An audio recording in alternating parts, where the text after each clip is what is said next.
ليه سبيد سايب أمريكا وفرنسا ورايح دول نامية؟ هل ده شغل أصل ولا ترند ولا خطة ذكية شغال عليها؟ الفيديو ده مش هجوم على حد، ده تحليل للعبة الجديدة اللي شغال عليها سبيد. النجم العالمي ايشو سبيد عنده جمهور كبير في امريكا واوروبا، بقى مشهور في اوروبا مش علشان موهبته الدفينة لكن علشان هو بيلعبها صح.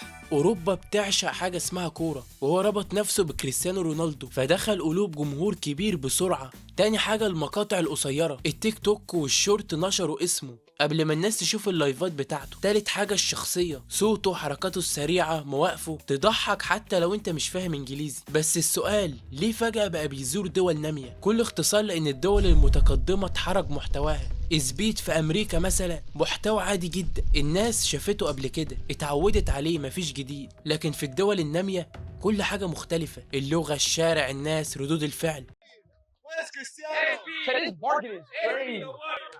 وربنا ما اعرفه مين الجثه اللي عدت من شويه ده، سلمت عليه وربنا ما اعرفه مين ده. الناس عندنا بتتفاعل بعفويه، مفيش كاميرات، مفيش تمثيل، يعني ممكن تقول ضحك، زعيق على الفاضي وحماس، وده بالظبط اللي شخصيه سبيد محتاجاه. كمان القوانين في امريكا وفرنسا، اي تجمع، اي ناس تلف حواليه على طول الشرطه تيجي تخلص، مفيش الكلام ده. اي صريخ، اي صوات، الشرطه على طول سلام عليكم.